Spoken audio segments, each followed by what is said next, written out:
It was on the stretch between Tucumcari and Santa Rosa, New Mexico, that I stopped at a gas station that shouldn't have existed. It was late at night, the diesel was almost gone, and I hadn't seen any sign of civilization in a while. When I saw the illuminated sign flashing open, I breathed a sigh of relief.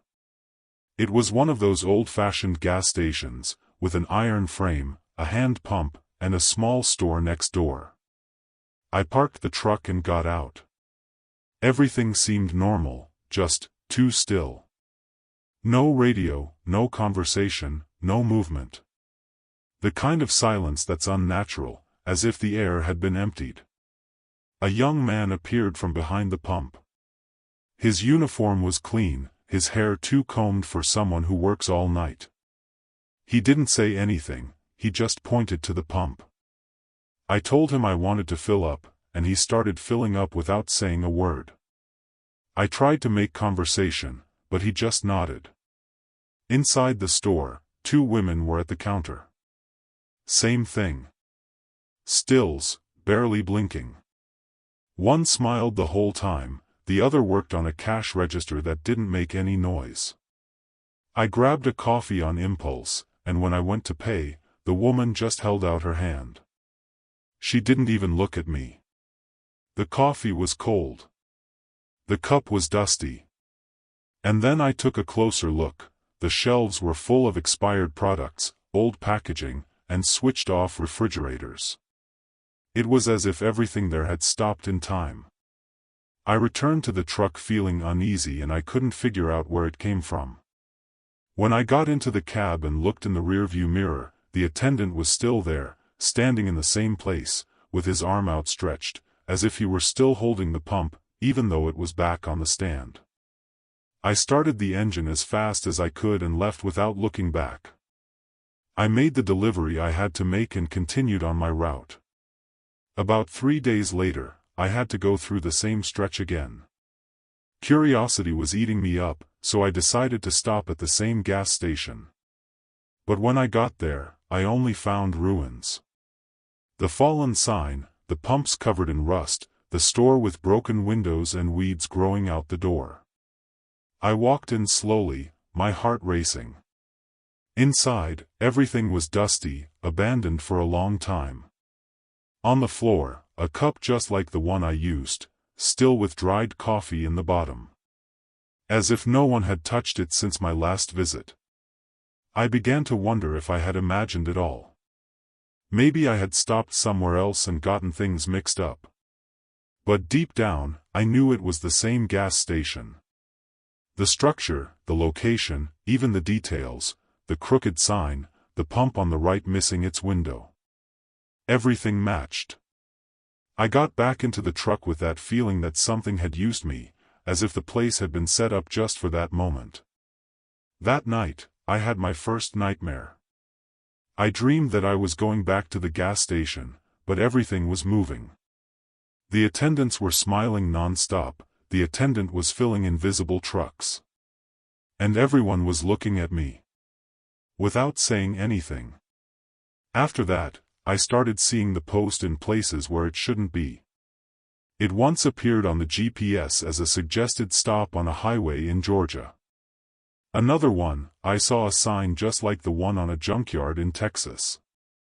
Always something small, but enough to make me remember. And the strangest thing, every time, the truck felt lighter. As if stopping at that place had taken something from me. Or left something behind. I started having lapses. I wasted hours, waking up parked on the side of the road and not remembering where I stopped. There's always a strange smell in the air. A smell of rust and cold coffee. I went after records. I tried to find any information about that post. I asked on forums, looked at old satellite images. A guy sent me a picture taken in 1993. It was the same place, same building. But the fire that destroyed everything had been recorded in 1995. Victims, 3. A gas station attendant and 2 store employees. The report said that no one managed to get out. That the fire took everything in minutes. It knocked me down. The same 3 people I saw that night. Same clothes. Same expressions. It was as if the place had repeated itself for me. As if he was still stuck there, waiting for another unsuspecting driver. Now sometimes while driving I see reflections in the truck windows. The gas station attendant, standing still, holding the pump hose. Or the registrar's wife, with her frozen smile. They are not figures. They are clear. Real. And they disappear as soon as I look directly at them. I've tried to ignore it, I've tried to erase it from my memory, but every time I approach an isolated post, I smell it. And I hear the sound of the old cash register. A sound that shouldn't even exist anymore. As if a part of me was still there. Serving iced coffee. Waiting for the next stop. Since then, I have avoided stopping at night. I only fill up in busy places, with cameras and people around. But sometimes, the GPS fails, the route changes, and I find myself alone on the road, with the tank emptying faster than it should. One of those times, I saw the sign again, flashing open, even though there was no apparent power nearby. I didn't stop. I drove straight past. But in the rearview mirror, for a second, I saw the 3 figures standing at the store door. Staring at me, motionless. As if they knew I was scared. As if they knew that, at some point, I would have to turn back. I've thought about telling someone about this, but who would believe it? A ghostly gas station, dead attendants, iced coffee served by people who were burned decades ago? It sounds like something out of a bad movie. But I was there. I saw it. And since that night, my route has never been the same. There always seems to be a shadow ahead. A curve that hides something all too familiar. As if that place had marked my path. As if it were pulling me back, little by little. One detour at a time. And when I dream, it's always the same scene, the gas station, brightly lit, clean, silent. The doors opening, the cash register slamming, the attendant extending his hand. And I, standing at the pump, trying to convince myself that it's just a dream. But I wake up with the taste of stale coffee in my mouth, the smell of gasoline on my clothes, and an uncomfortable feeling that I fell asleep on the truck's bench, standing in front of something that shouldn't exist anymore. So, if one day you are on a deserted road and see an old gas station, still in operation, with a flashing sign in the middle of nowhere, think twice. Because some places don't want to be forgotten. And others don't really let anyone leave. This delivery was supposed to be simple. Light cargo, direct route, no scheduled stops.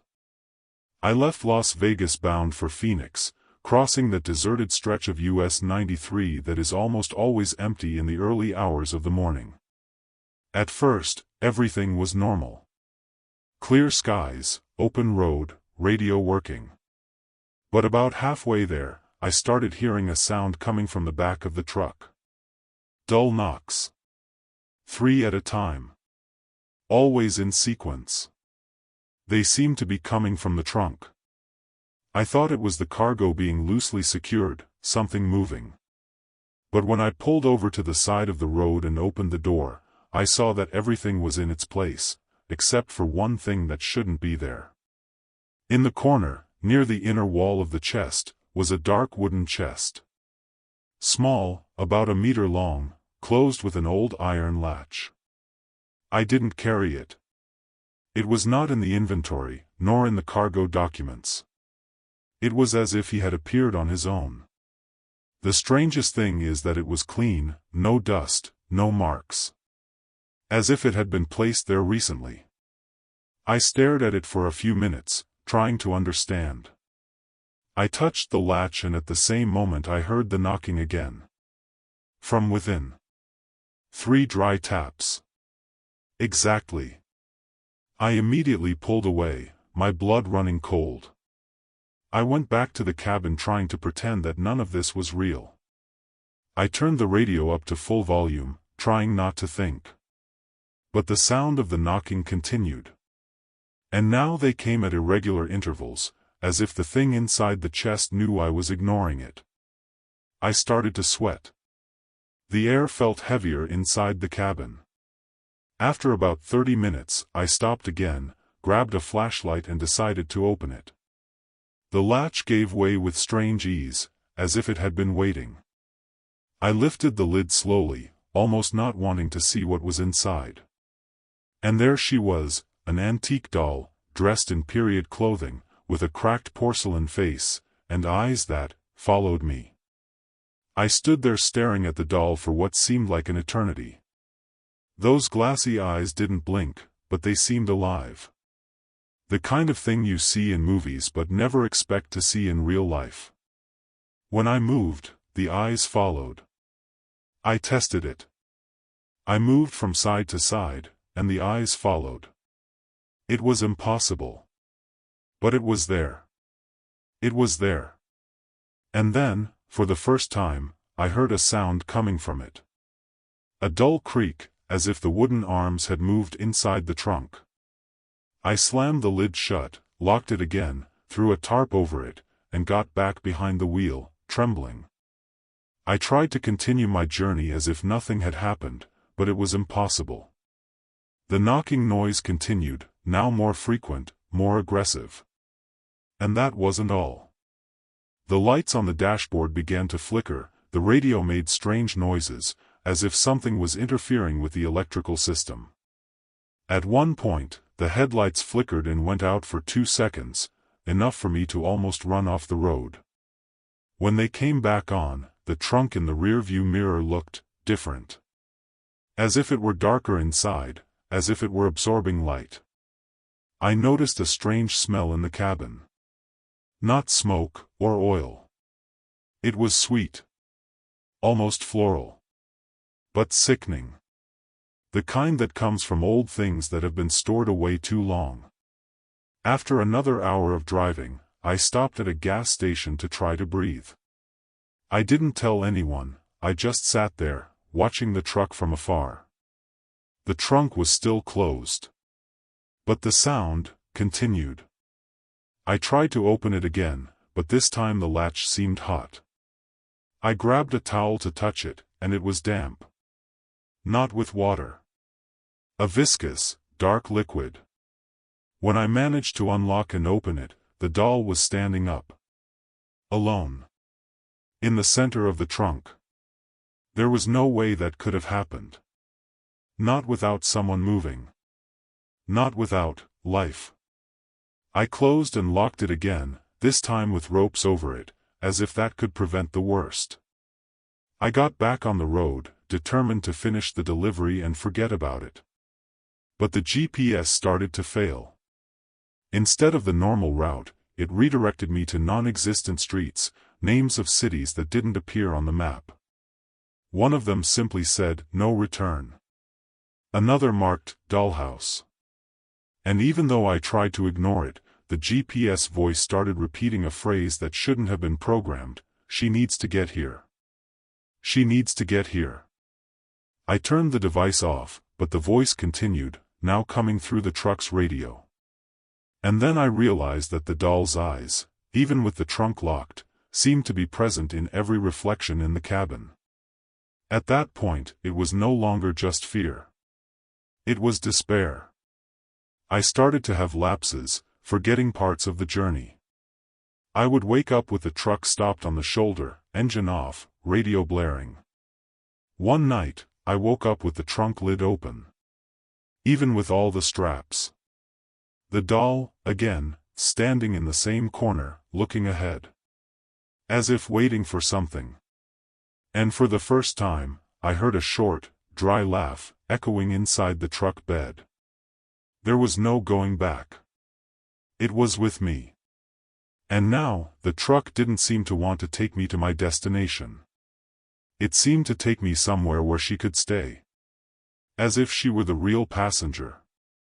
When I finally arrived at the delivery point, a sort of industrial warehouse isolated in the middle of the desert, something was wrong. The gate was open, but there was no one there. No receptionist, no security guard, no lights. Everything was silent. I stopped the truck, got out, and went to the main door. It was locked. I walked around the lot and found a half-open side entrance. I entered with the flashlight in my hand and the feeling that I shouldn't be there. Inside the warehouse, there were old boxes, rusty machines, and a sort of improvised altar made of rotten wood and broken dolls. In the center, an empty space, exactly the size of the trunk I was carrying. I ran back, unlocked the trunk, and for the last time I saw the doll. Now lying down, eyes closed. As if it were sleeping. I picked it up carefully, without knowing why, and carried it to the altar. When I placed it in the center, all the other dolls around it, hundreds, maybe thousands, turned their heads at the same time. There was no sound. Only the dry, coordinated movement. I froze. And then, the doll I was carrying opened its eyes. But they were no longer glass. They were human. Black. Empty. I saw my reflection in them, and in that same instant, everything went black. I woke up hours later, in the back of the truck, with the sun rising. The door to the shed was locked again, as if no one had been there. The trunk? Empty. The doll was gone. But inside the cabin, on the passenger seat, there was something new, a cassette tape. Handwritten, listen to it when you're alone. I still haven't listened to it. I don't have the courage. Since then, the truck's radio has been picking up constant static at 3 in the morning, and sometimes, through the noise, I hear laughter. Short. Dry. Just like that night. And every now and then, I feel someone in the back seat. I just don't look. I don't want to see. So if one day, in the middle of the road, you hear a knock on the trunk, don't open it. Don't investigate. Some things just want a vehicle. A ride. And once you accept it, it's not just what you carry that matters anymore, it's what accompanies you after the delivery is complete. I first heard about this sinkhole in a radio conversation between two truck drivers in the Nevada region. One of them said, laughing, "Watch out for the ghost sinkhole on Highway 95. At first I thought it was a joke, just another one of those road legends. But then I started hearing more people talking about it. Experienced drivers, people who don't mess around with that kind of thing. They all said the same thing, a sinkhole that appears out of nowhere, in different spots, as if it had no fixed place. A sinkhole that doesn't seem normal. That swallows trucks whole. And the ones that fall in, never come back out. I thought about it for days until, one morning, heading toward Tonopah, the radio went dead. The GPS froze. And I felt the truck get heavier, as if the road was pulling me down. That's when I saw it. In the middle of the asphalt, a wide, deep, black hole. There was no cone, no signage, nothing. Just the hole, just big enough to swallow a large vehicle. I slammed on the brakes, almost going off the road. The truck stopped a few feet from the edge. I got out, trembling, flashlight in hand. I shined it into the hole, but it had no bottom. No response from the light. Just a dense void that absorbed everything. I stood there, frozen, until, in the blink of an eye, he was no longer there. Literally. I turned my face away for a second, and when I looked back, the hole was gone. The asphalt was intact, no cracks, no sign of damage. As if it never existed. I didn't understand. I walked back to the truck without saying a word. But that image stayed with me. And then came the dreams. Always the same scene, a deserted road, and a hole opening up at my feet. And a voice from deep inside, calling. A voice that sounds familiar. As if someone I lost was down there, asking me for help. Since that night, I started seeing the hole in other places. Once it appeared on the shoulder of the road, as if trying to attract me. Another time, it appeared in the rearview mirror, in the middle of the lane I had already passed. And the worst part, the GPS started to mark its presence. A small black dot that moved with the truck. As if it were following me. Even the electronics on the dashboard froze. One night, the route redrew itself, leading straight to the center of a large dark circle on the map. I stopped right there. I didn't sleep that night. I kept the truck running, waiting for dawn, as if daylight could keep the hole away. The following week, I ran into an old friend at a gas station in Eerie. When I mentioned the pothole, he immediately turned pale. He said he had lost a friend on that road a few days before. The truck had disappeared, no sign of an accident, no wreckage. It had just disappeared. The last thing they heard on the radio was a strange phrase, "The road has opened up." Since then, the pothole has become a dirty secret between us. No one talks about it openly, but everyone knows someone who has stopped driving for no reason. Experienced truckers, steady people, who have disappeared without a trace. And the scariest thing is that no one is looking for them. As if everyone knows that once they've gone down there, there's no going back. The other day, I pulled over to the side of the road because my truck was starting to fail. I opened the hood and felt the ground vibrate slightly. I thought I was imagining it, until I saw the asphalt move, slowly cracking beneath my feet. I jumped to the side, and there it was, the hole. No warning, no sound, just the slow opening of something that shouldn't be there. I looked inside and, for the first time, I clearly heard a whisper. It was my voice. It was as if I were inside it, calling out to myself. I almost leaned over to get a better look. Almost. But something pulled me back. An instinct, an internal scream. I walked back to the truck without looking back. Since then, the hole has appeared in my dreams as a living figure. It moves. It watches me. Sometimes, I see arms coming out of it. Other times, just eyes. And there are days when I wake up with the taste of dirt in my mouth, even though I haven't left the cab.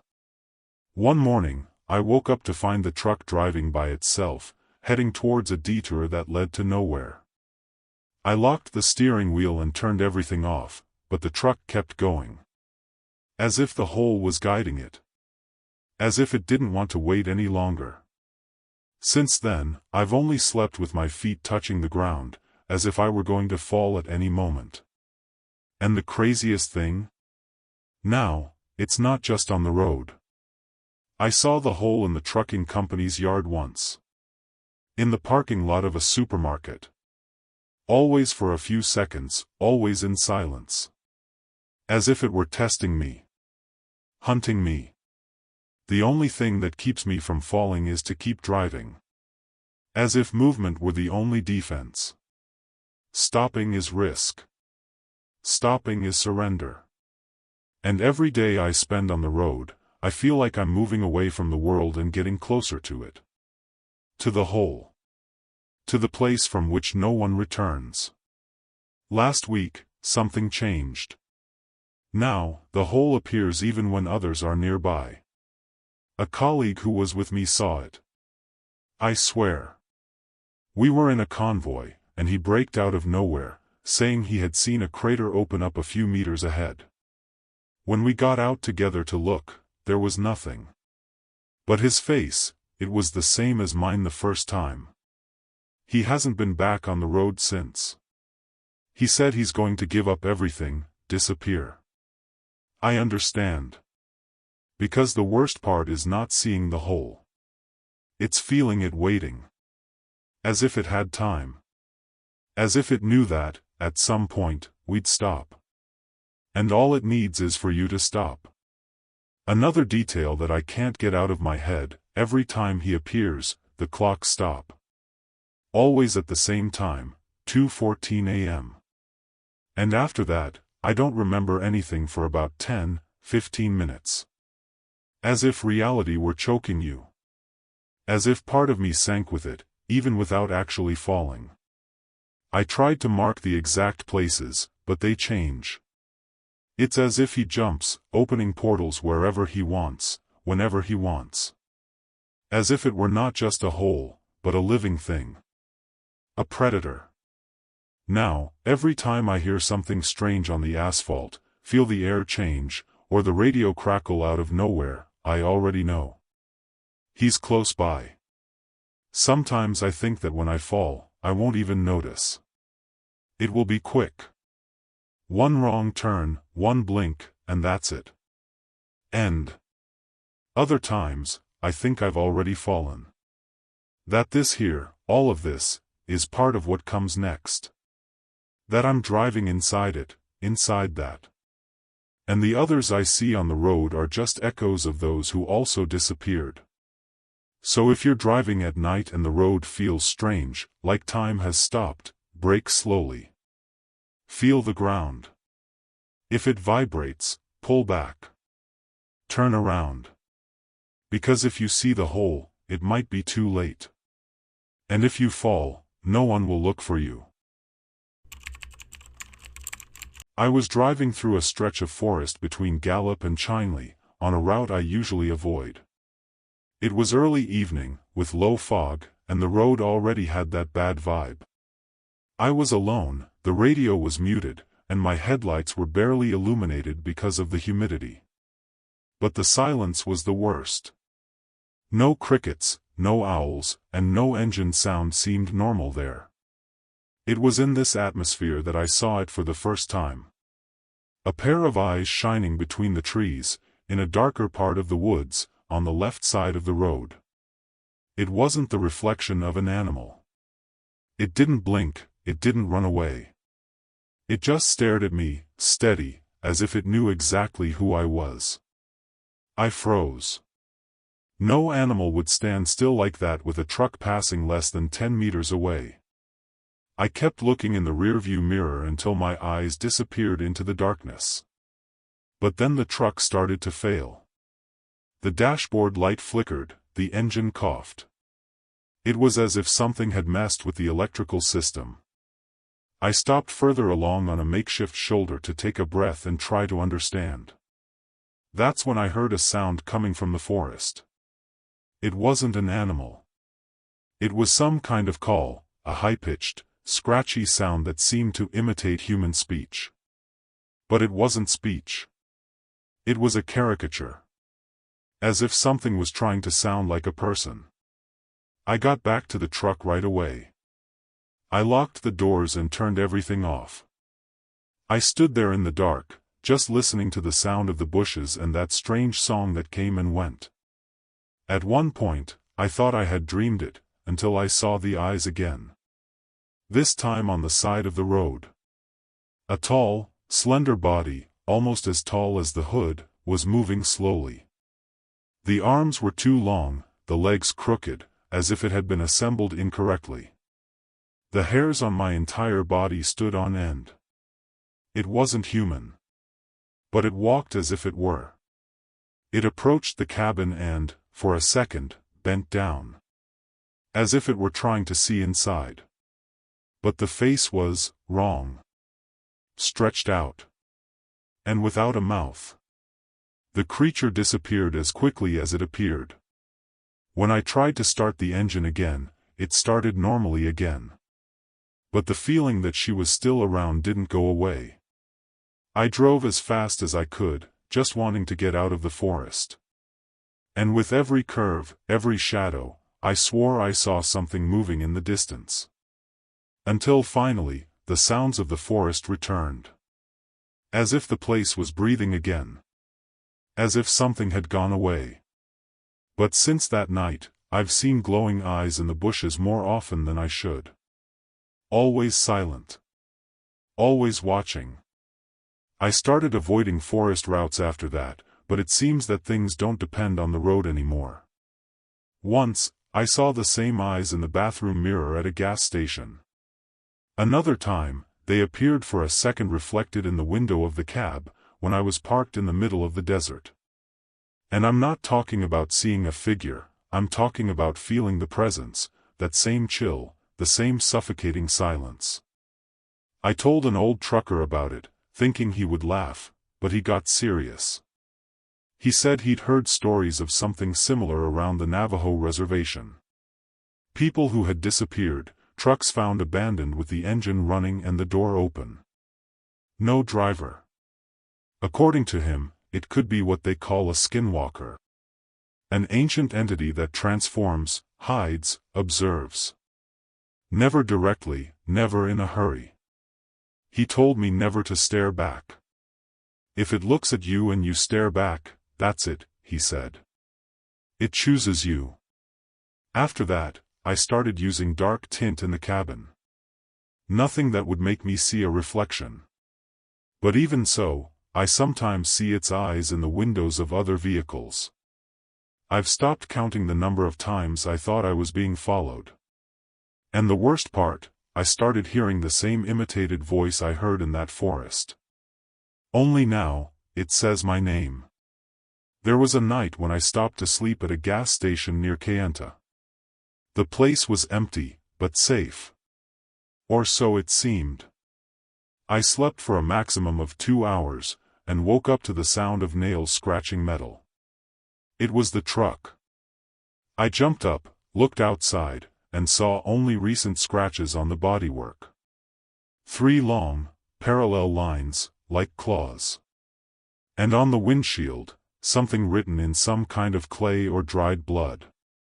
Just one word, return. I don't know if it was a threat or a warning. But the fear I felt at that moment left me cold inside. I stood there, not knowing whether to start the engine or cry. Since then, I've been on high alert. I no longer drive at night in isolated areas. I always have the radio on, something playing, anything to avoid hearing the silence. Because it's in the silence that he comes. The skinwalker, or whatever he is, doesn't appear with noise. He waits. He watches.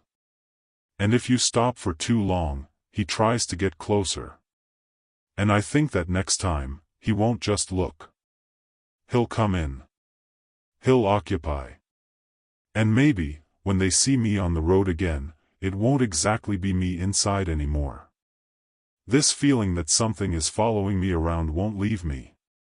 It doesn't matter where I am, on the road, in the city, even at home. I've seen eyes in the bathroom mirror, reflected for a second and then gone. Once, I saw a tall figure standing at the entrance to my backyard at 3 a.m.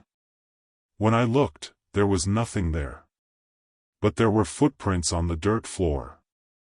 Deep footprints, but wrong. The fingers were too long, like claws. As if he had been there, just watching, waiting. And I know, deep down, that if I ever open the door at the wrong time, he'll come in. And once he's in, he won't come out. I tried to seek help. I spoke to an indigenous spiritual leader recommended by a truck driver from the reservation. He listened to me calmly, burned herbs, and said a prayer. Then he looked me in the eyes and said that something has already seen me inside. That I should avoid thinking about him, talking about him. He said that the skinwalker feeds on fear, but it is recognition that gives access. And that, in some way, I had already given him that. The only thing he sent me was a small, handmade amulet to hang on the rearview mirror. Since then, the eyes disappeared for a while. But they came back. More distantly. More frequently. Today, I always carry the amulet, but I know it doesn't protect me forever. It's just a reminder that there's more to this road than cargo and destination. That there are things that watch us. That wait for loopholes. And that sometimes a simple look can be an invitation. The creature hasn't touched me yet, but I feel like it's going to happen. Because every time I pass a darker stretch of road, I see the eyes. And they're not in the trees anymore. They are on the posts. In the reflections. In dreams. He's getting closer and closer. So if you're ever driving through a forest and the silence has gotten too thick, don't look into the woods. If you see glowing eyes staring back at you, pretend you didn't see them. Because if you look back, they might decide to follow you too. And once they make a choice, they never forget. It was an empty morning, crossing I-80 in Nevada, that the truck's radio started acting strange. I was alone, headlights cutting through the darkness, the engine humming softly. There was no cell phone signal, GPS was frozen. Normal for that stretch. But the radio, which I always leave on low so as not to feel complete silence, suddenly tuned in by itself. Without touching the button, without turning the dial. The frequency stopped at 103.3, a station that, as far as I know, doesn't even exist in that region. And what came out of it wasn't music, nor news. It was screams. Dry. Short. And between the screams, whispers. At first I thought it was interference, a poorly tuned station. But the screams sounded close. Real. Like they had been recorded inside a booth. And the whispers, they said things. Things I recognized. Phrases I had said alone on the road, days before. I can't take this anymore. Just a few more hours. I need to get there soon. It sent shivers down my spine. Because no one else had heard those phrases. I had never recorded them. Never shared them. It was like the radio was listening to me, saving them. And now, giving them back. I tried to turn it off. I pressed the button. Nothing. I pulled the key out of the ignition, the radio kept playing. The screams grew louder, the whispers turned to muffled cries. It was like someone was trying to get out of there, trying to talk to me but couldn't form words. The dashboard started to flash, and the steering wheel stiffened. The truck kept going as if I had no control. I was driving, but I wasn't in control.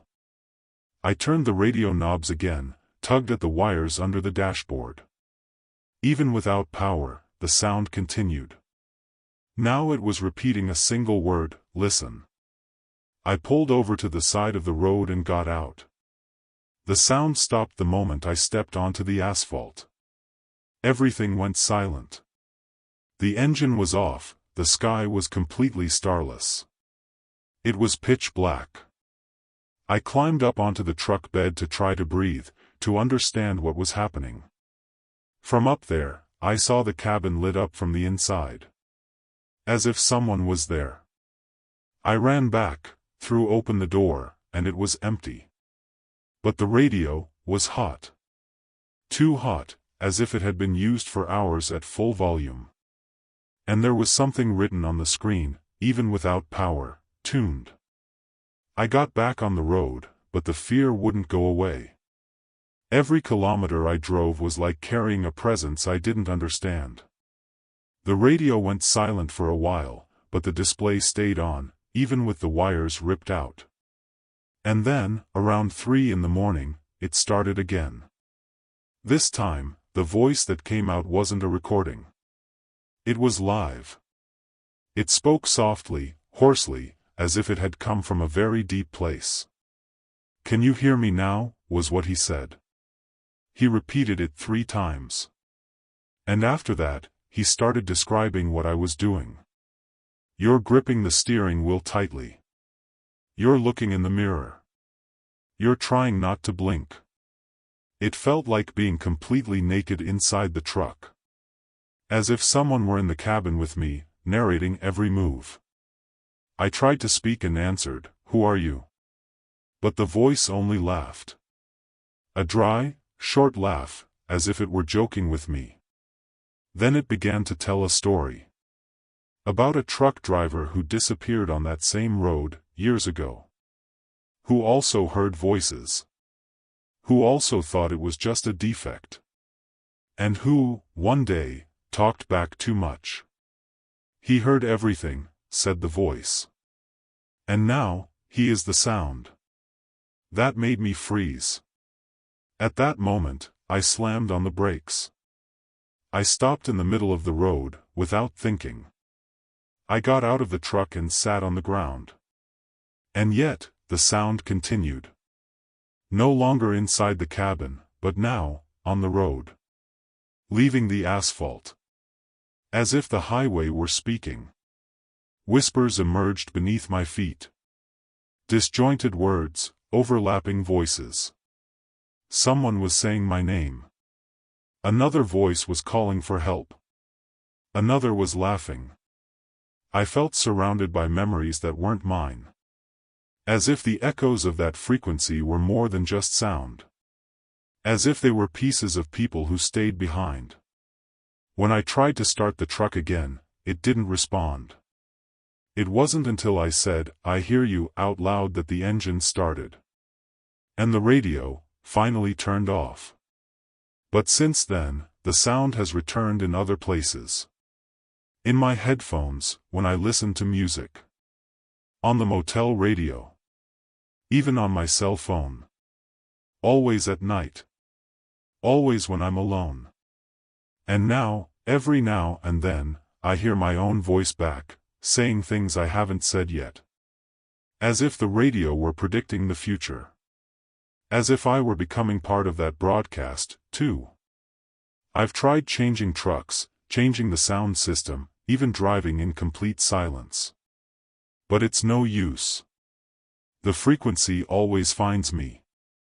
Sometimes it starts with a low, almost imperceptible crackle. As if someone were turning on an old microphone. Other times, it starts with a distant laugh, the same as always.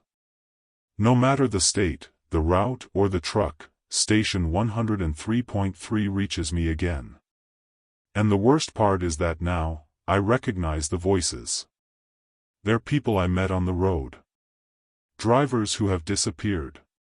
One of them even calls me by the nickname that only he used. As if I were still driving, but in another realm. One night, I heard my daughter's voice.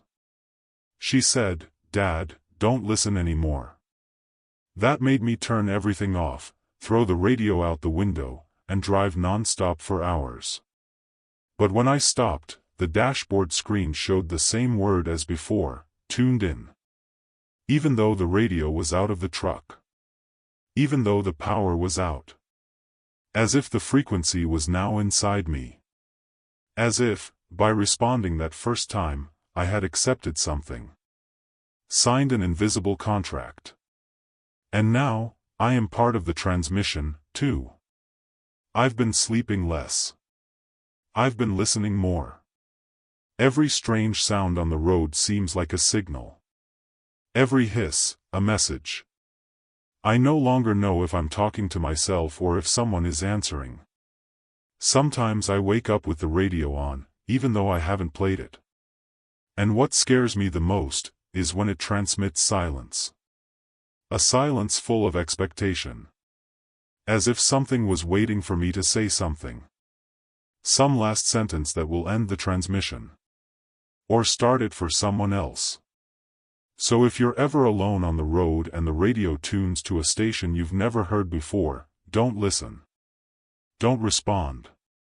And most importantly, don't say you listen. Because some frequencies don't just travel through the air. They travel through us.